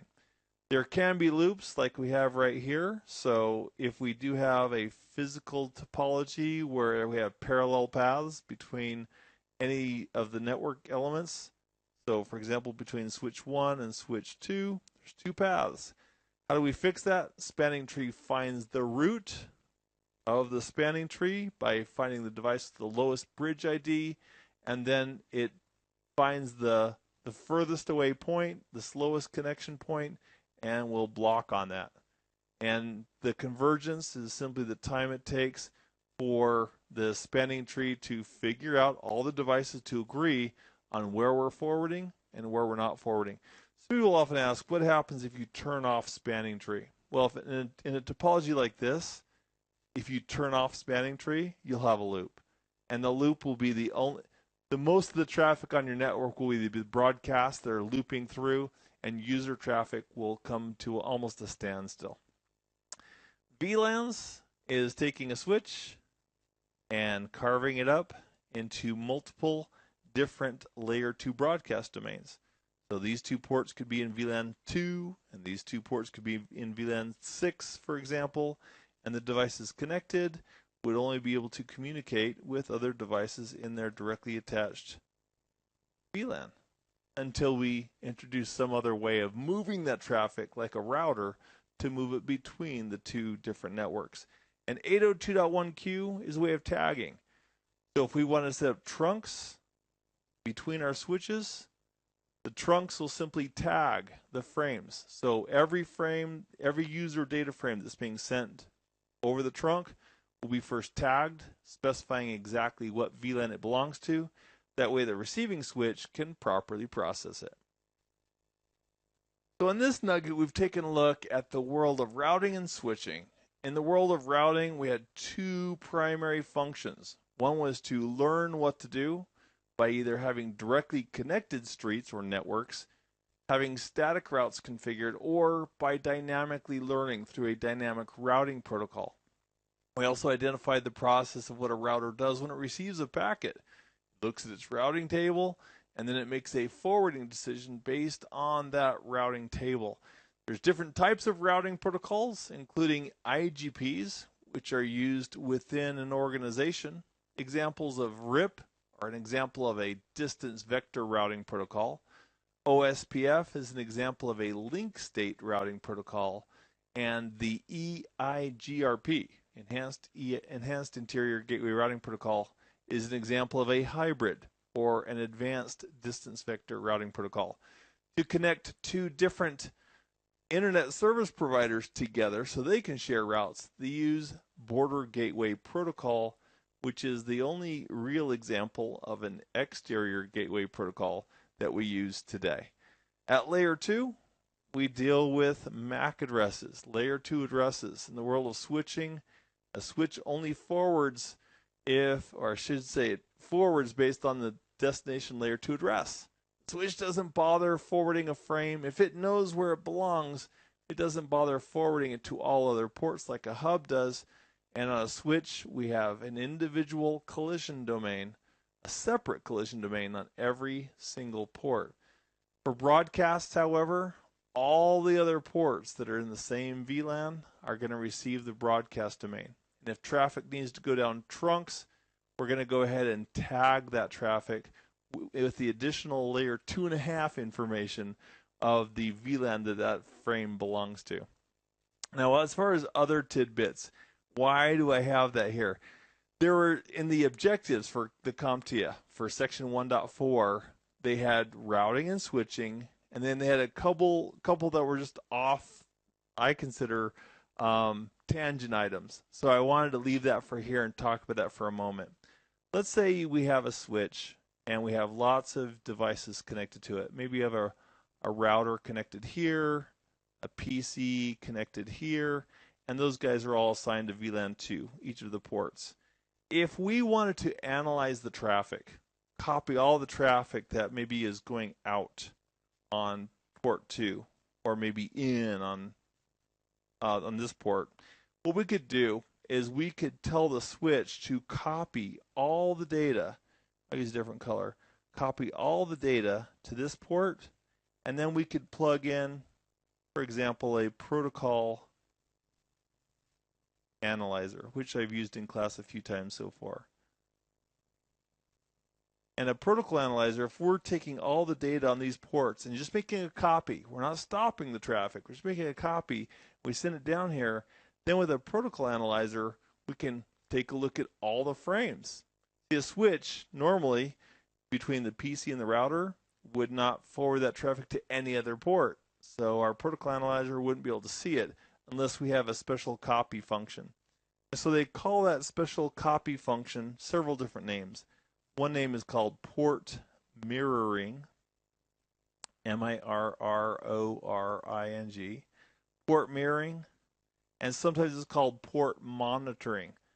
So that's how if we want to do protocol analysis, that's one way of doing it on a switched environment that otherwise wouldn't allow us to see that data. We have covered all the objectives in section 1.4 from the CompTIA Network Plus certification requirements. I hope this has been informative for you, and I'd like to thank you for viewing.